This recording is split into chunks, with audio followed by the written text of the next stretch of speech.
Alô vocês, estamos falando da omissão de socorro. Nós dissemos para vocês que nessa aula nós íamos dar uma lida então na tipificação aqui.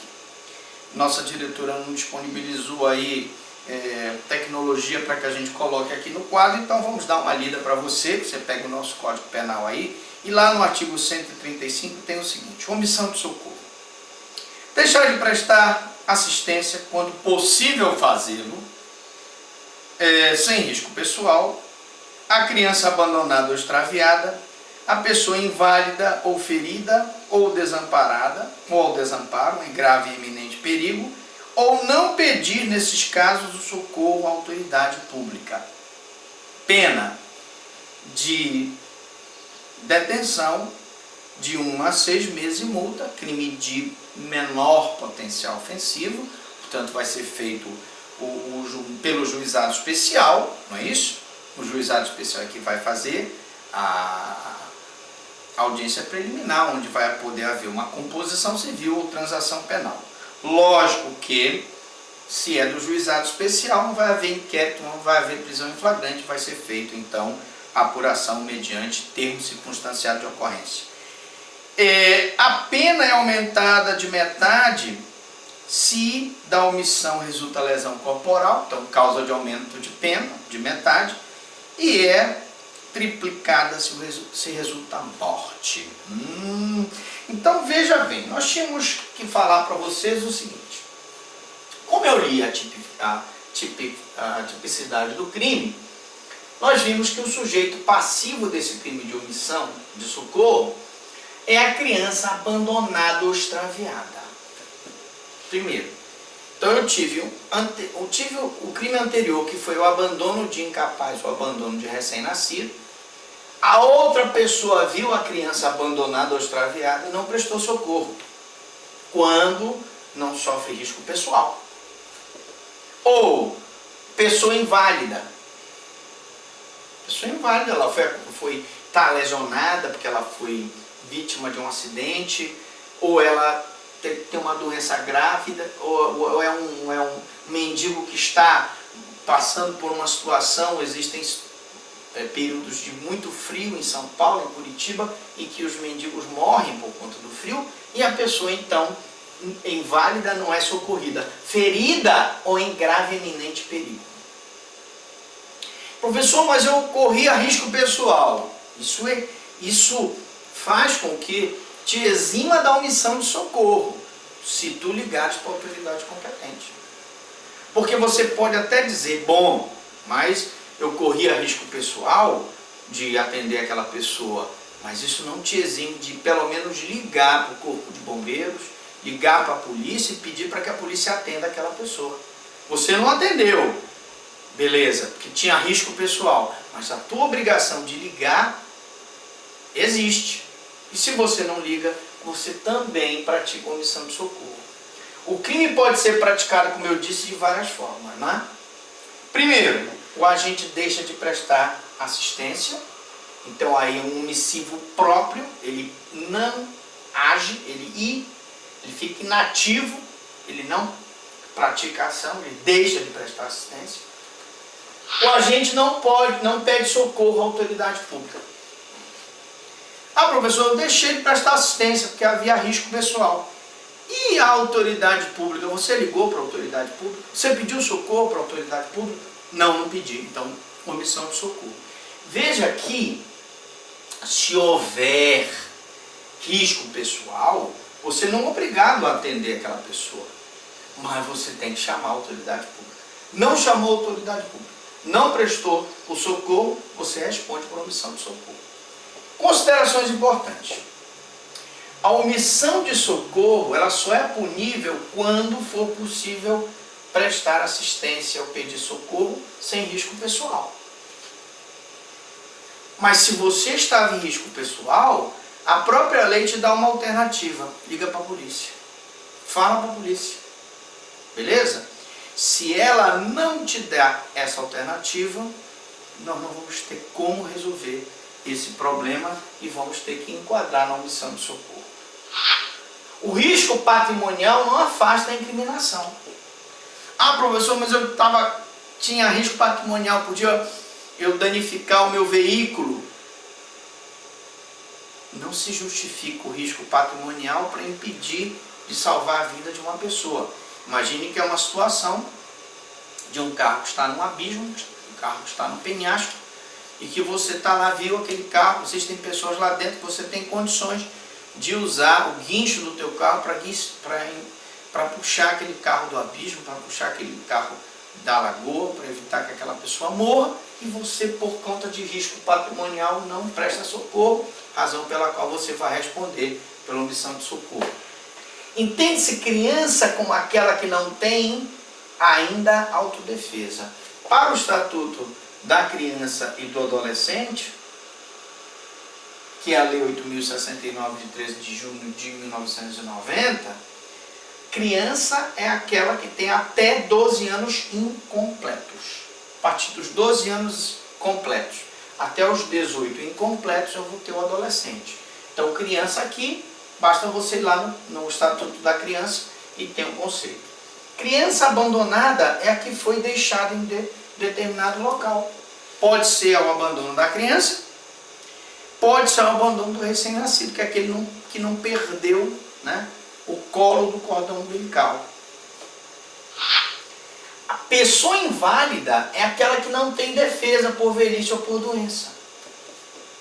Então você pega um velhinho, portador de Alzheimer, e você deixa esse velhinho abandonado, e eu, quando era promotor de justiça, nós tivemos um caso de um velhinho que foi deixado pela filha. Ela morava na parte da frente da casa, o velhinho morava na parte de trás. E aí foram lá os fiscais, verificaram que o velhinho estava todo sujo, todo defecado, todo urinado, barba mal feita, cabelo com piolho, tinha na pele sarda, enfim, doente, porque ele estava, a filha mantinha ele vivo apenas para receber a sua pensão. Veja que coisa terrível. Então ele não tinha condições de se defender, uma idade muito avançada. E aí eu vou ter a omissão de socorro se você, vizinho, não denuncia, se você não liga para a autoridade pública. Pessoa ferida é aquela que sofre lesão corporal por acidente de trânsito, por um ataque de um animal. Ela está ferida, ela precisa de socorro. Pessoa em grave ou iminente perigo deve ser avaliada conforme a circunstância. Então eu tenho, por exemplo, uma criança que está numa praia, na iminência de vir com uma onda gigante, uma tsunami, ou eu tenho uma criança que está perto de uma montanha que está havendo uma erupção vulcânica, ou tenho uma criança que está no local onde está havendo um terremoto e ela não é socorrida, vou ter aí a omissão de socorro. Pessoa presa em uma casa inundada, por exemplo. Se a pessoa está presa numa casa inundada, eu tenho que procurar salvá-la. Se eu não tento salvá-la, eu estou omitindo o socorro. Hospital que exige depósito prévio para tratar ferido ou doente. Esse aqui eu vou fazer questão de dar uma lida para vocês. Por quê? Porque ele é uma nova tipificação que o Código Penal trouxe. Diz o seguinte, vamos lá. Condicionamento de atendimento médico hospitalar emergencial. É o artigo 135-A. Exigir cheque calção, nota promissória, qualquer garantia, bem como o preenchimento prévio de formulário administrativo como condição para o atendimento médico hospitalar emergencial. Pena, detenção de 3 meses a 1 ano e multa. Detenção de 3 meses a 1 ano.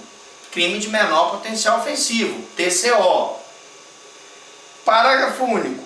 A pena é aumentada até o dobro se da negativa de atendimento resulta lesão corporal de natureza grave e aumentada até o triplo se resulta morte. Aqui eu estou diante de uma situação em que o hospital exige depósito prévio para tratar o ferido ou doente. Quer seja um cheque, quer seja uma nota promissória, quer seja algum tipo de garantia. E isso, pela atual legislação penal, é crime tipificado no Código Penal da cadeia. Ora, claro que você vai dizer, bom, professor, mas aí, sendo a pena de menor potencial ofensivo, vai ser feito o TCO e aquela pessoa vai para o juizado especial. Lógico, ela vai responder por essa omissão de socorro qualificada no juizado especial. Todavia, se vier a acontecer lesão corporal ou se vier a acontecer morte, nós vamos sair da esfera do juizado especial, a pessoa vai responder processo na justiça comum. Deixar de assistir uma pessoa vítima de atropelamento, omissão de socorro, pessoa atropelada, deve ser atendida. Professor, mas eu não tive condições de atender aquela pessoa por conta de risco pessoal. Então liga para a polícia, liga para o corpo de bombeiros e pede para que alguém vá lá e atenda aquela pessoa. Recusar socorro em seu veículo para a pessoa gravemente ferida. Tem aquele motorista de táxi que quando a pessoa é atropelada, está ensanguentada, ele está com carro novo, né? Agora ele é Uber, ele não quer atender porque ele é Uber, ele está com o couro do carro que está cheirando de fábrica. Ele disse, não vou atender essa pessoa ferida. Não existe isso.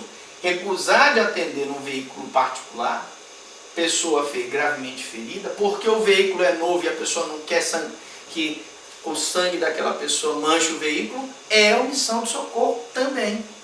Beleza? Então nós estamos aqui falando da omissão de socorro.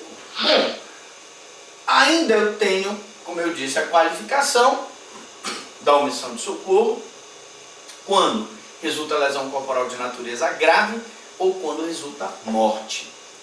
Vimos que ela é duplicada se a pessoa pede caução no hospital para atendimento médico, se resulta lesão corporal de natureza grave, e ela é triplicada se resulta a morte. No caso de atropelamento, a doutrina assegura que não há omissão de socorro pelo agente, mas lesão corporal ou homicídio, conforme o caso.